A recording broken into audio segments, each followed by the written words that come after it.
intro, this is the Trusted Referral Network.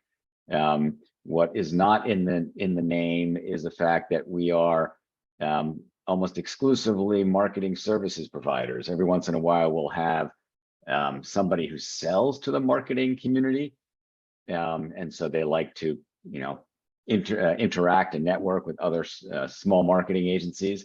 But most of us are, we've got a niche. That could be a functional niche.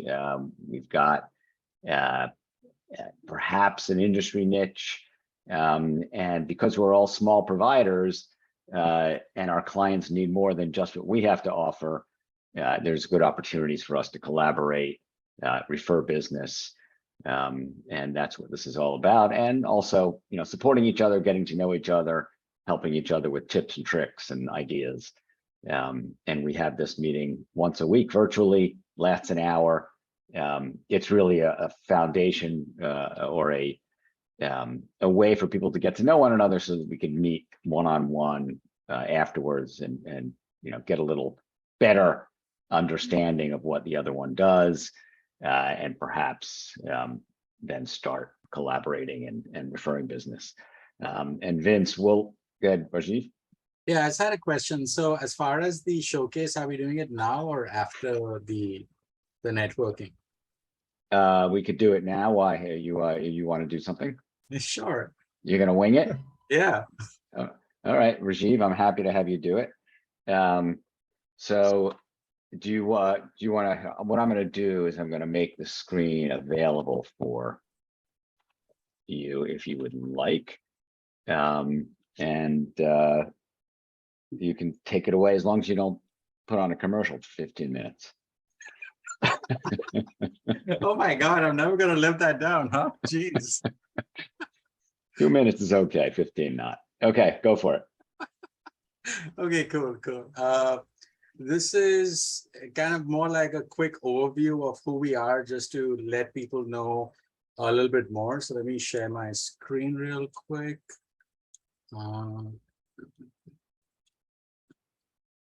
Oops. Let's see. No, this is new. This is everything. Yeah, so this is basically our standard format of decks whenever we make it for clients. So this is just kind of like, I'll just quickly breeze everyone through. And of course, please stop me at any time if you have any questions about anything. So this is a brief introduction of who we are. This is our agency snapshot. So these are, let me get rid of this. Okay. Yeah, so these are some of the locations where we've helped clients with our reputation management services across the globe. As you can see, it spans Africa, Asia, the Americas, parts of Europe as well. These are some of the brands that we've helped over the years. And as you can tell, these are, brick and mortar, online, e-commerce, national, regional, global, etc. And these are across a nonprofit, tech, health and wellness, education, financial services, etc. These are some of the many testimonials that we've received. These are actually screenshotted from LinkedIn. So if anyone wants to look through I think as of now, it's at, 55 or 60 recommendations on LinkedIn. So it's somewhere in there. This was an award that we won back in 2017, Minority Business of the Year, championing innovation for minority businesses in the US.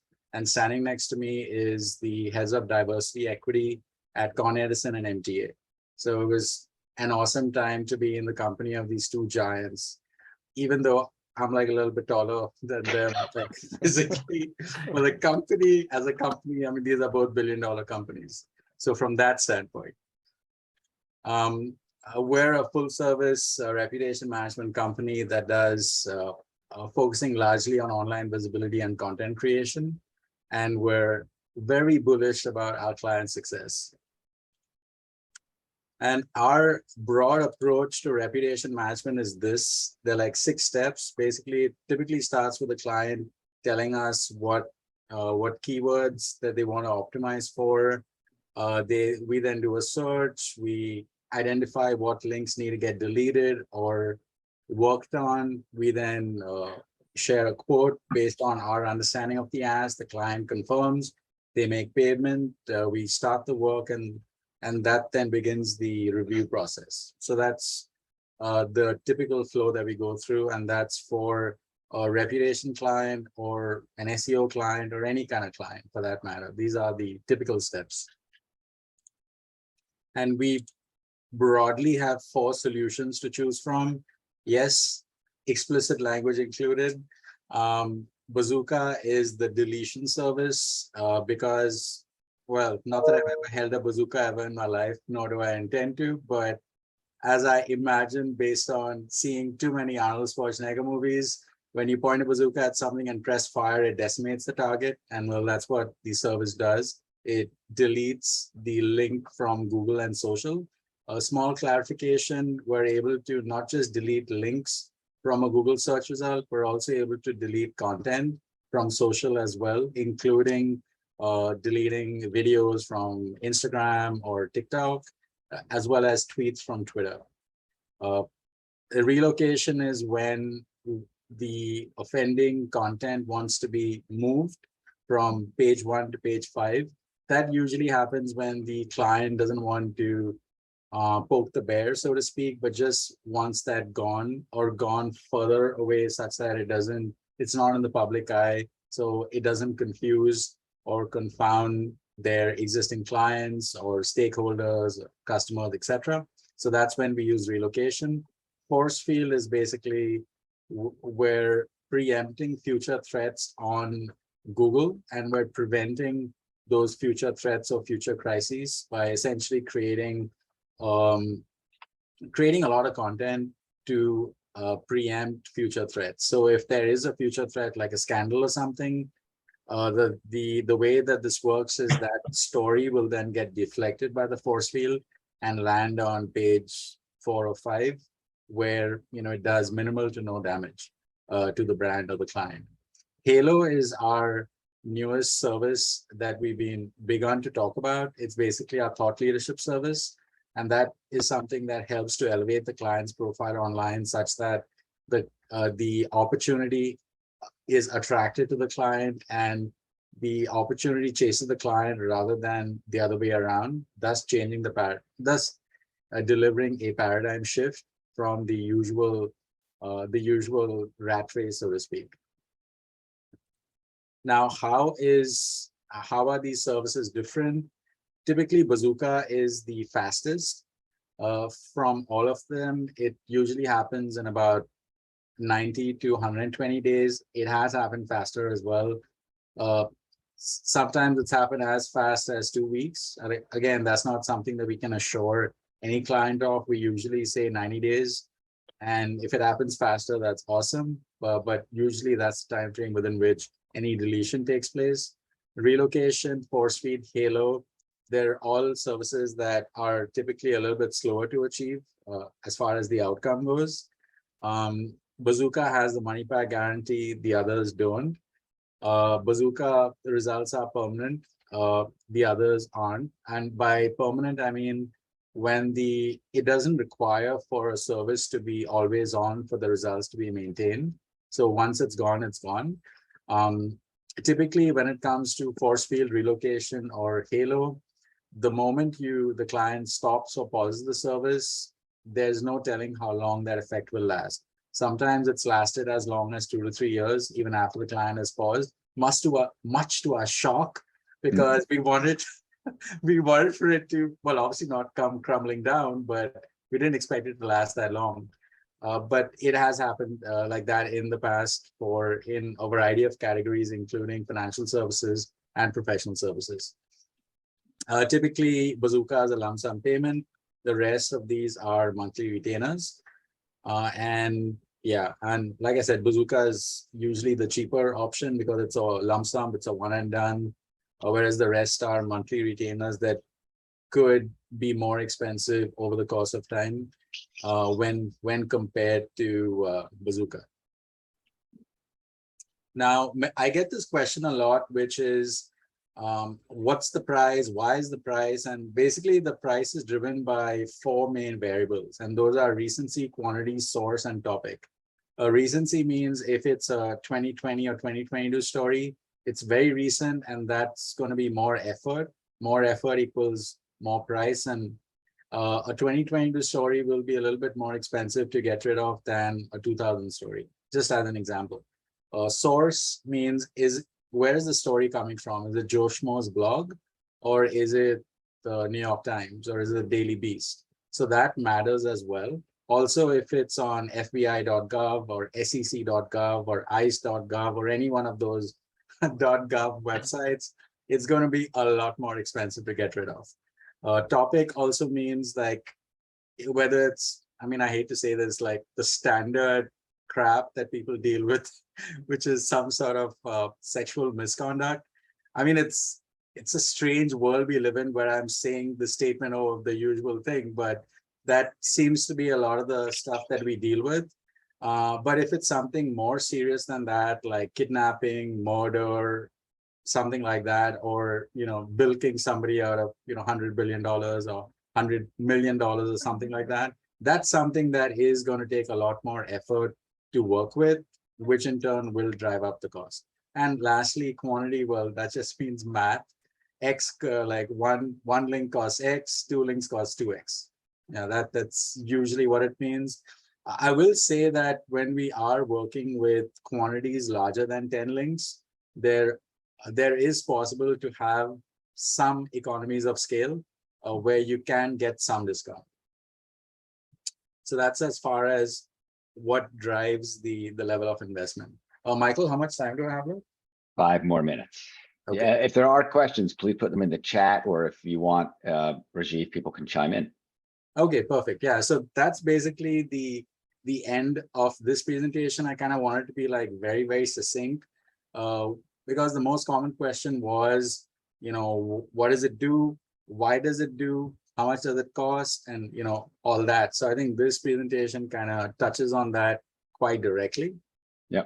Go ahead, Timothy. You have a question? I do. I have 2 questions. Please. First question is, so, let's say that,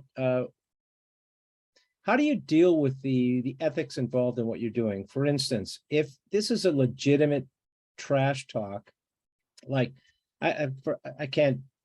just for a restaurant, had really bad service, the food was terrible, it's a 5-star restaurant, it's 2-star Michelin rated, and it sucked. And it was just bad all around. How do you judge what is real and what isn't real? Yeah, that's a great question, Timothy. And the facts of the matter are actually very startling. 50% of online reviews are a case of mistaken identity.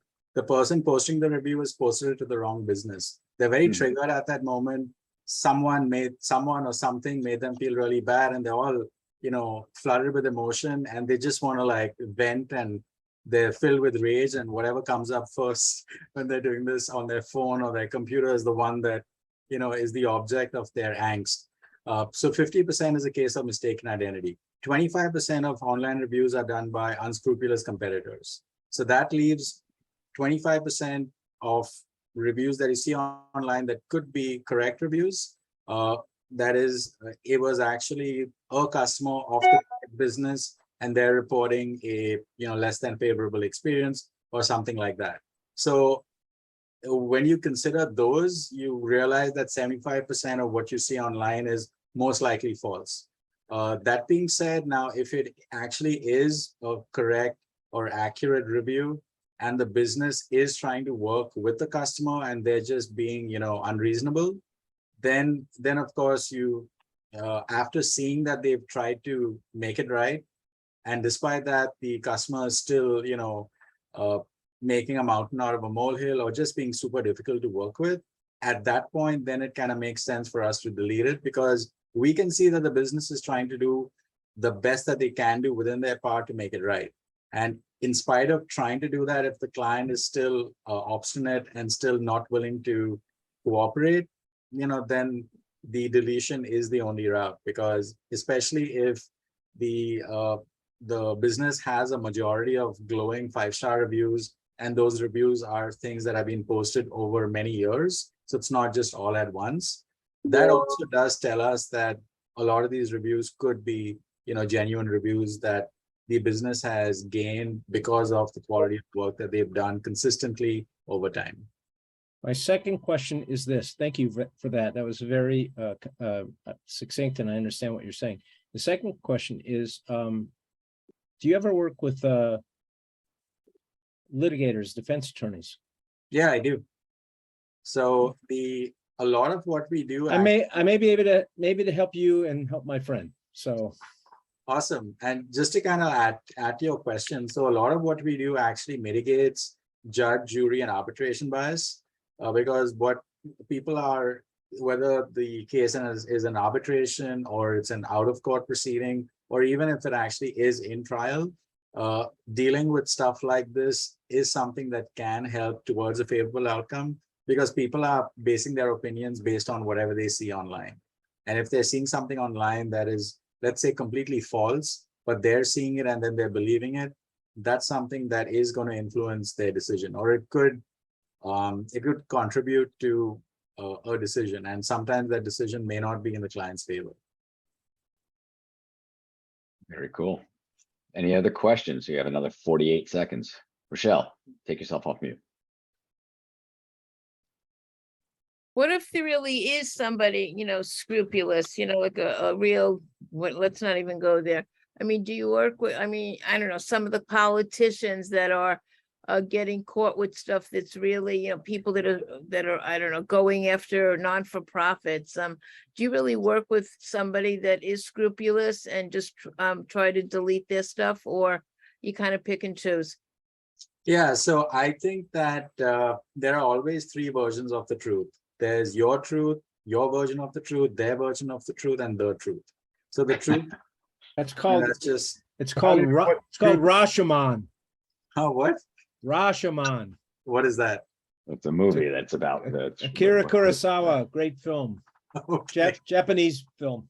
Okay, I'll be sure to include that in my watch list. Yeah, so, but to answer your question, Rochelle, there always is, truth is relatively objective and subjective as well at the same time. So it kind of just depends on largely on a case-by-case basis. If there is something like completely definitive that the person did do something wrong, but then again, we live in a world of second chances, and there's, I believe my personal philosophy is that I think everyone should be given the chance to redeem themselves and to be the best version that they can be, and, represent themselves, their community, their family, and their company to the best of their ability. So from that perspective, I'm kind of leaning towards giving them the opportunity of being that best version. Yeah, and of course, everything is, very case by case. I mean, if the person, has done something completely horrible and it kind of goes completely against, my, philosophy, and like, for example, if somebody does something that has, and it's confirmed that they've endangered the well-being of a child, then that's something that I just would not work with, because I'm all about youth empowerment. I have a nonprofit that's geared towards that, and I just would not take that because it goes against my philosophy. Cool. Thank you, Rajiv. I will, you will be highlighted for your presentation in the newsletter. By the way, I know that somebody, I think it was Andrew Shulkin. I might have reached out to Michael Falato because he saw that he was highlighted in the newsletter when he gave his presentation. So by the way, this does work. If you, when you have 15 minutes to tell your story, it does sink in. People ask questions. People are more engaged. So do take advantage of this opportunity. Rajiv has done it a number of times. I think almost everybody in this group has at least done it once, some people twice. But we are certainly open to having people do and sign up for the 15-minute showcase. So I did put in the chat the order in which people showed up, more or less, and that's the order in which we'll go. And I'll do it for 2.5 minutes. And Tim, if everybody else would go on mute, that way when I go to the the speaker view, only the speaker will show up. Tim, take it away. Let me ask a question first. I believe I've shown my newest sizzle reel here. Is that correct? I think so, yes. All right. But you could show it again if you want. It's up to you. I'll show it again because I recut it. Let me show it again, and then I'm going to ask a question that's kind of a departure from what I do. So I'm going to share screen, share audio. It's only a minute, guys. Okay. So it's not gonna kill you or me.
So that, in a nutshell, is what we do. We make high quality, cinematic looking corporate videos. But that's not what I want to talk about today.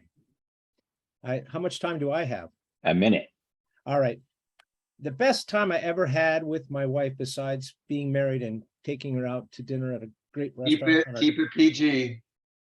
Oh, yeah. It's, trust me, at my age, it's pretty much PG right now anyways. So we decided to start a blog, a food and travel blog, because we know nice hotels, we know fine dining, we know these things, but the target audience is people 50 and above. Like, you go to this beautiful boutique hotel in the Catskills and your room is on the 4th floor and they don't have an elevator, right?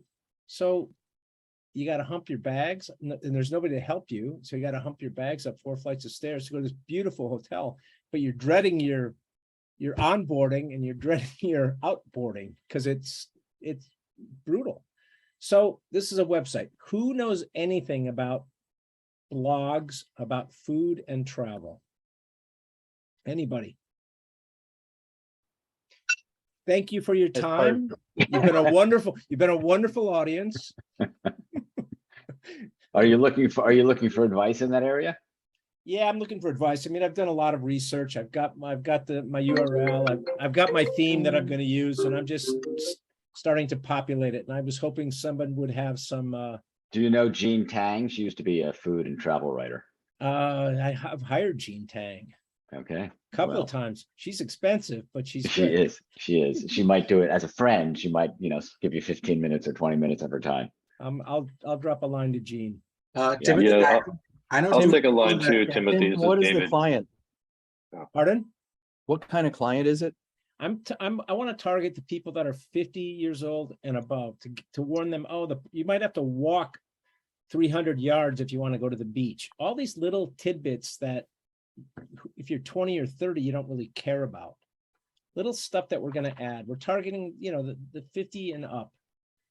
Because first of all, they have the money to spend to go to these nice hotels, right? Yes, that's certainly a target. One of my SEO experts works with venues and meeting spaces in hotels and motels on creating experiences. So, and he's got a lot of SEO expertise around that. Content production. If that's it. I'm happy Tim, to chat. I know a content writer that used to work for Condé Nast and Travel and Leisure. My wife's favorite site, hands Yeah, down. so I'll introduce you to her if you want me. That would be awesome. And Yeah. my wife would be thrilled and I would score some points. Okay. Very cool. Thank you. Okay, Mark, Herre, you're up. Hello. So I love that I'm in this group. I just have to just say, it's just fun to meet with you guys, and I like meeting with people on LinkedIn. My name's Mark Herre, and I have a company called SEO Game. Nice little name, huh? SEO Game. The reason I didn't put the S at the very end of SEO Game is because I don't want to misrepresent and play games with people's livelihoods. Okay, there you go. No, it is called SEO Game. There's always a challenge to get websites ranked #1. One of the things that I do is I work with other SEO companies and digital marketers, and I make them look good by providing a white label service. So back to my LinkedIn analogy. Have you ever found it being a crowded space on LinkedIn? I just wanted to share something on that. Sure. We'll go ahead and.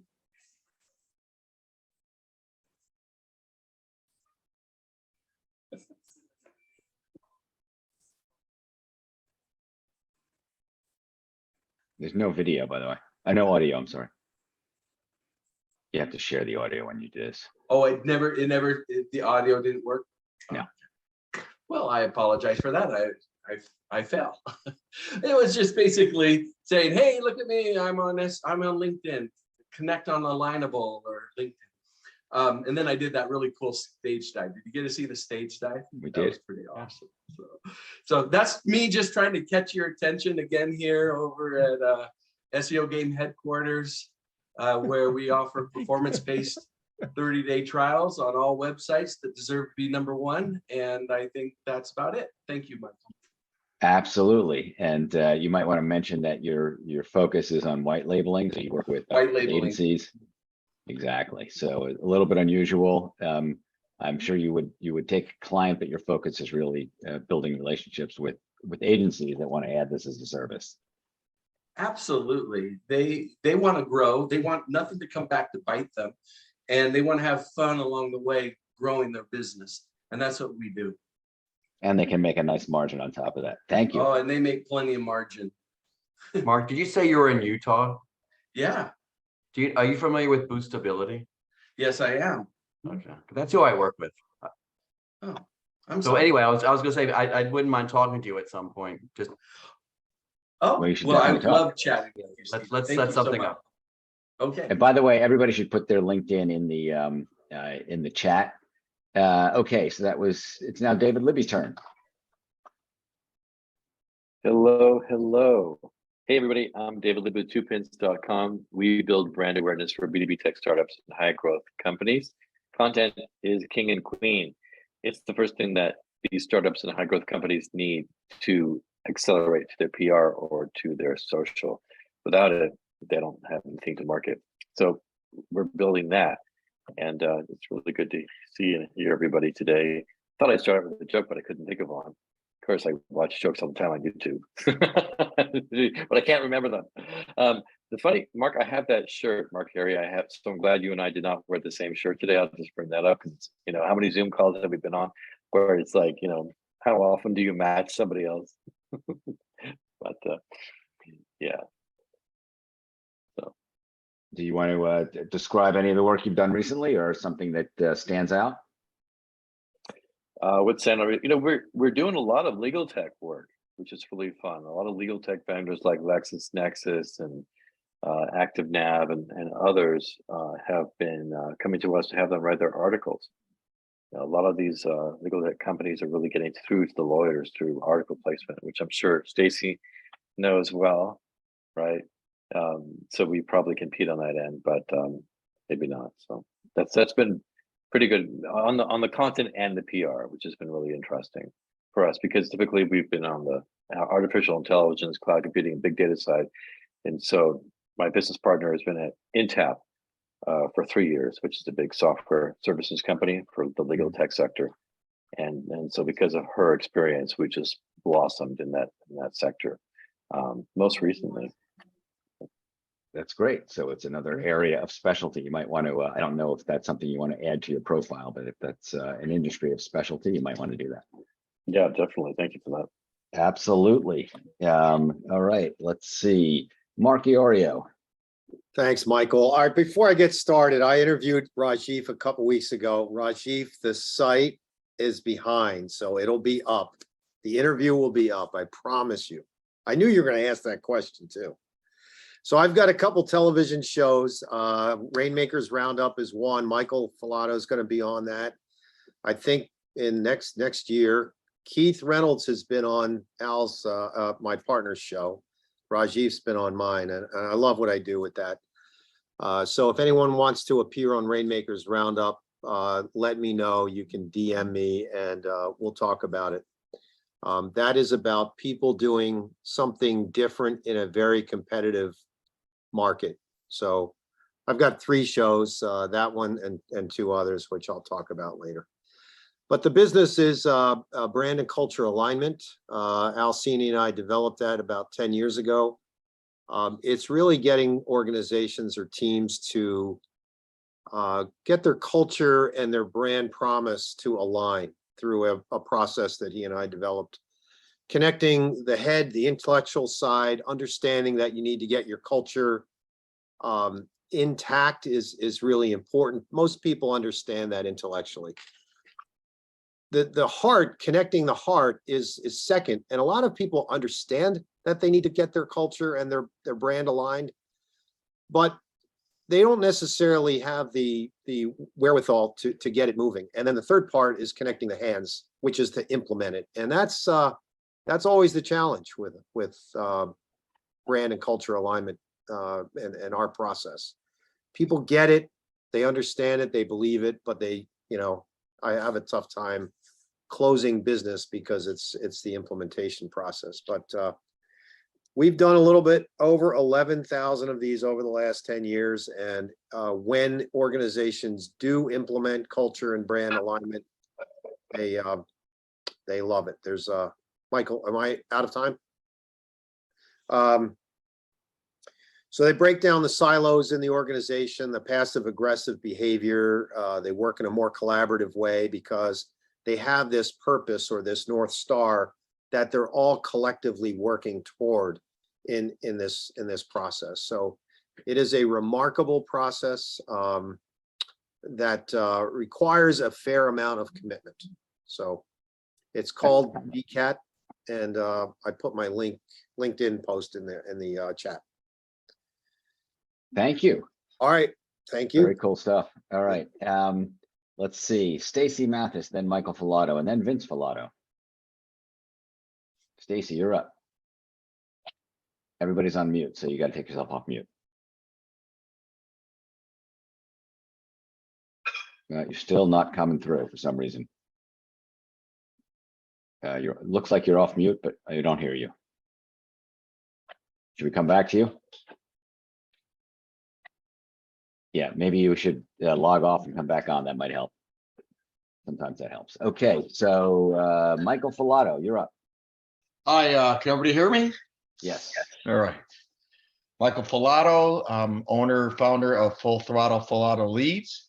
Full Throttle came to me as a Marine named me, and I'm an Air Force guy. So just to give you an idea of who this guy is that you're dealing with, I'm pretty full throttle all the time with my lead gen. I do email and LinkedIn automation. The whole thing with sales, if you don't have enough plate appearances, you're not going to get clients. So either for you or your clients or your network, I do give a 10% referral, and there's at least two or three people are getting money from me, like $400 to $500 a month right now. Michael raised his hand. So basically what I do is I charge about $5K a month, and I send out about 20 to 30,000 emails and about 150 invites or in-mails a day on LinkedIn. They're persona based. They even mention time of day. They look like they're live emails trying to get a meeting for somebody. That's basically their ICP, their ideal customer profile. So the whole idea is to have a repeatable and scalable approach so that you can focus in on selling and not hunting all day. And that's kind of what I do. I live in Winter Garden, Florida, and Air Force veteran and a black belt in jiu-jitsu. And I take things pretty serious as far as helping people and hopefully making leads for you or your friends. That's about it. So the black belt is not just in the closet. No, Question. Michael, do you work with people that do like LinkedIn training? Would you be a good, arm for them because they're doing or do you like counter what they do? yeah, I don't do LinkedIn training. So if they're training people how to use LinkedIn and they want to use LinkedIn for automate and they want to automate their LinkedIn profiles at their company, I could just do even just LinkedIn automation and increase their followers or really their network from a couple hundred to 20,000, 30,000 connections. So like a lot of people will hire me and they have like, okay, do their profile for this person in our company. And then that person should realize that because I'm doing this for them, even when they leave, they might have 5,000 people in their network by the time they leave. And now their network's much bigger than it was when they started. So that's always a We good should thing. talk offline at some, Yeah. I'd love to set something up. We should talk offline. Okay. Definitely do that. Okay, Vince, you get the idea. You get 2.5 minutes. Tell us Don't what you mess do. it up. Yeah, don't mess it up or you're gonna embarrass your cousin. So you have to take yourself off mute. Michael's gonna go on mute. No, and no, tell no. us- I'm talking through this whole thing. Go for it. He's always been talking over me, even when we were kids. But actually what I do, I don't know if Michael said anything before, but I'm more in the investment and insurance arena. And I have been for about 30, 31 years. So I bring product to the final user, the customer. And primarily, I've done a lot with estate planning, especially here in Florida, with our waiting room and with retirees. So it's worked out really well for me, but I'm still doing it one person at a time, and it's cumbersome. But I'm trying to broaden that and bring my services to more people. And it's basically estate planning, insurance, which can be anything from group insurance, which I did quite a bit of with companies and their group 401ks and their group health insurance. But here in Florida, that was primarily up in Illinois, and here in Florida, I've been doing more with individual planning to the final user. So it's worked out well for me in that perspective. And that's basically about it for what I offer. Are you looking for marketing help? Obviously, if anybody here needs your services, they should reach out to you.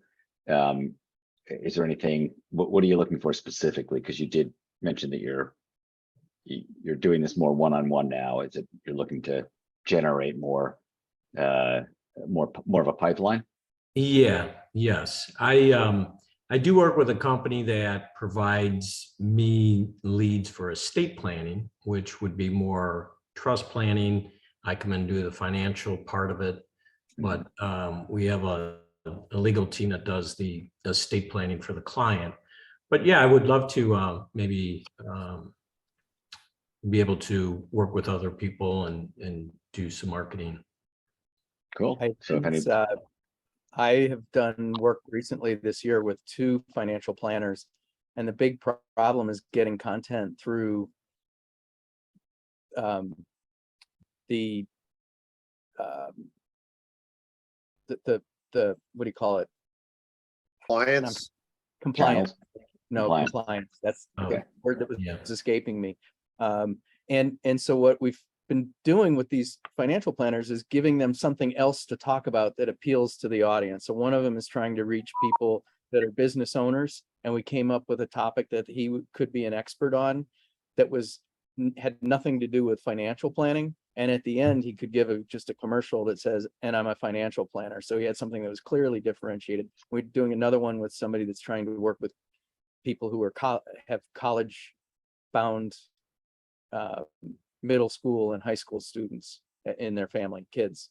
And again, now he's talking about college admissions, nothing to do with financial planning, a lot of content he can share, get his name out there, and then at the end say, "And by the way, I'm a financial planner."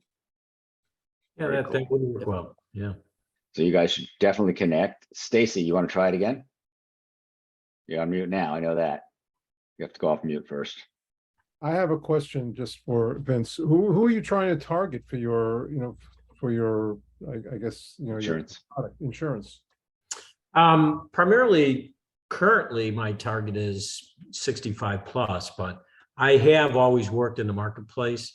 Right now, I would like to stay more towards that target because of the fact most of the wealth is held by seniors. And that's primarily where we're seeing a lot of Are you doing only in one state like Florida, or are you looking countrywide?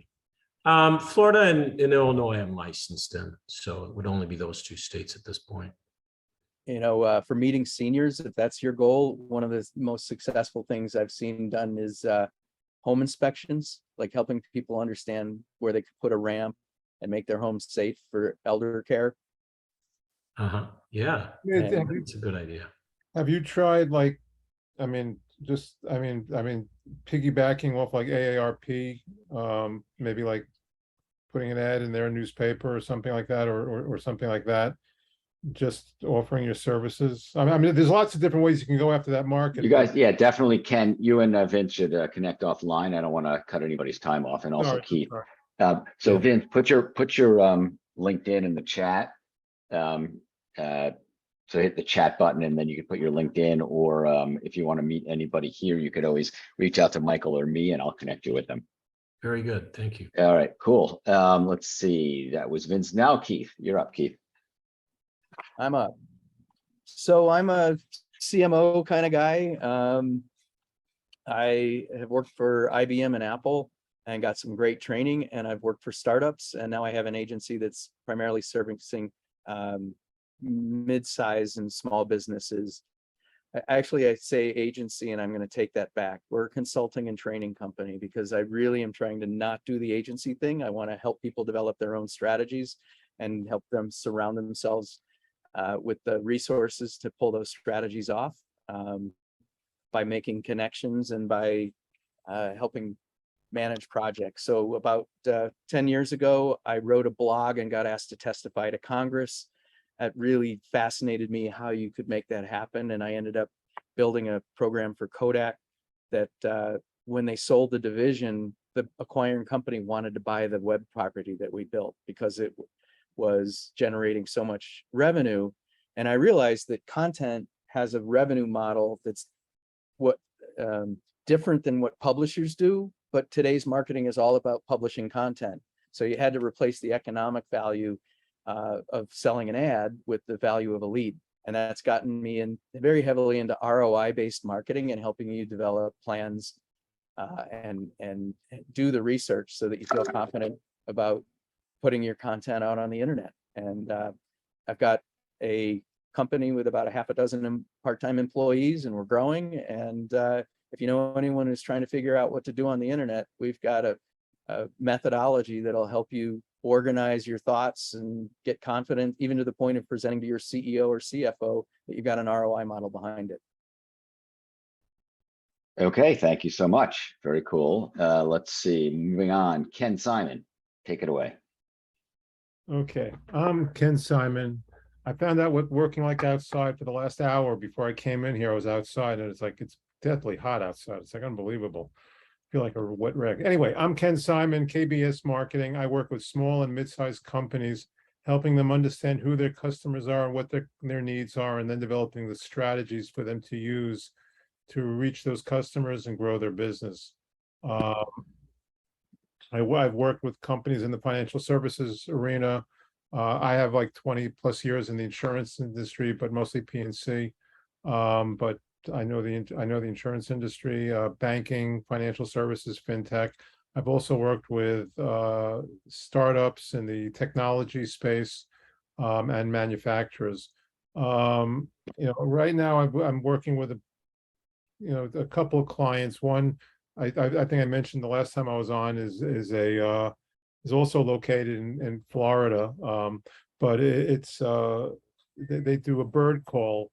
They identify birds by their sounds, and using artificial intelligence. So I'm helping them create a strategy to sell their product online.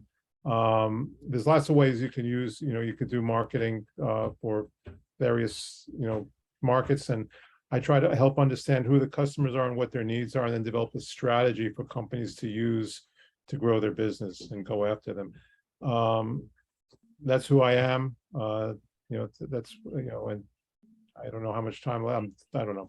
You have 47 seconds left. I'll give it back. But anyway, I'll connect with you, Vince, just to, if you want to talk. But maybe Keith and I could put our heads together and help you too. But you never know. Okay, thank you. You could just say, I yield to the chair. Isn't that what they say in the Senate? Yield to the chair. Yeah, right. Stephen Redford, you're up. 46 seconds left back. Reclaiming my time. There you go. Yeah, I'm Stephen Redford. I have a small digital marketing agency. Me and my partner, he's the creative part of it. I handle the SEO. We do branding, website design, and SEO. I outsource my SEO, Mark, but I do my own local SEO. So I'm concentrating more on local SEO, looking for bricks and mortar locations here in New York. That's my backyard, New York City. And I'm actually going to be spending a lot of time in Sarasota because my dad lives down there and he lives alone and he's 88. So I'm going to be spending a lot of time in Sarasota and I'm going to be looking for clients down there. So if anyone has any leads or anyone in Sarasota that I know to get started with just networking, let me know. Hey, Steve, I look. Go ahead. I'm going to Sarasota in a few weeks. Both my parents are down there and they're in the Oh. exact same situation. We should Yeah, definitely okay. connect. It's not a bad place to have to go to, but I'm looking, yeah. So that's really it. I'm looking forward. I've already got some one-on-ones scheduled from this group, and always a pleasure to meet you guys. That's it. Thank you very much. And I know you do a lot of work in Squarespace, which is a very affordable way to launch a website. If that's if a client doesn't have a website, If you don't have a huge budget, we only work in Squarespace. And most of our clients are small, solo attorneys, CPAs. We don't really mess with the big guys like Michael does. All right, cool. Thank you very much, Stephen. Let's see, Rochelle, you're up. Rochelle, are you with us? Okay, I'm here. Okay. It's Rochelle from Dynamic Business Growth. And I always say it's dynamic business growth and not schlep along business growth. And boy, do I find the clients have a very rough time speaking about their business in a compelling way so that their ideal clients can really see the value. Now, why do I care? Why should anybody care? If you're not positioning yourself in a particular way, you cannot charge. Ideal fees. You just can't. There's so many clients that speak about themselves. They undervalue what they do verbally. They couldn't tell a story if you put an Uzi to their head. And because of that, they're just so underrated. And I just find that Lady sings the blues over that. Forget them. So we've got to be able to speak about our business, have an emotional connection, tell somebody why the hell it matters to them so that they can do the most important thing, give you their credit card. Okay, that's what I'm really out for. What does it take to take the credit card out of the wallet? And I believe it's dynamic business stories. So with this, I can't even tell you how many stories I've created over the time. I've repositioned people. And the idea is I want you to know, do you have your ultimate power positioning story? Or how are you positioning yourself? So ideally, I want to start my next cohort sometime at the end of September, early October. So if you feel that you would know somebody that needs to upgrade the way they speak about their business, let's have a conversation.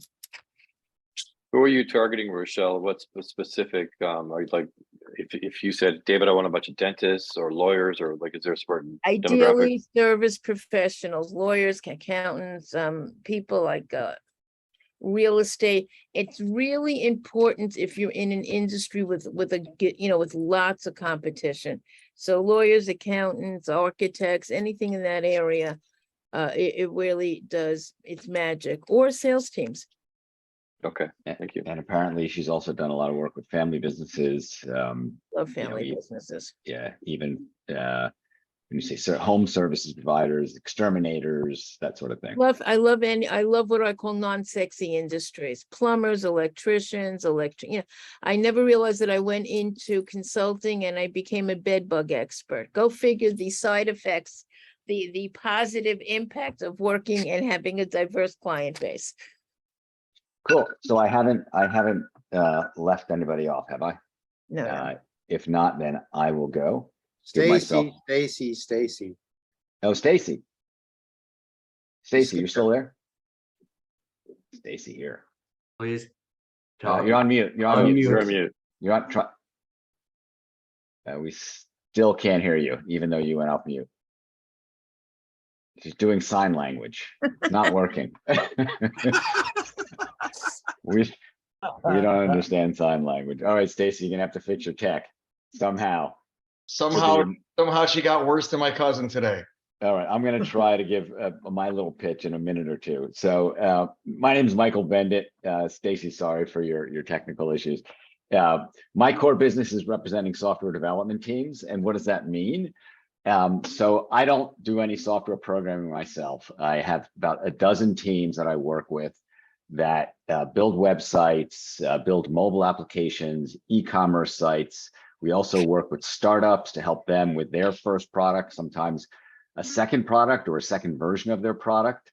They may have started with a freelancer, and oftentimes that freelancer, has gone off and disappeared or just not cutting it, and they need to step up to a team that does this professionally. I had a call yesterday from a frantic client who is, I sometimes wonder whether I should have taken them on, but they are an expediting company for passports and licenses, and very old school and very technically unsophisticated, technically challenged. But that's part of what my job is, right? So she can call me up and she can vent if something is confusing. With this particular client, we've been doing a great job. She just doesn't quite get it. I know that sounds a little weird. So we spend a lot of time holding their hands and making sure that they understand what we've done for them and training them.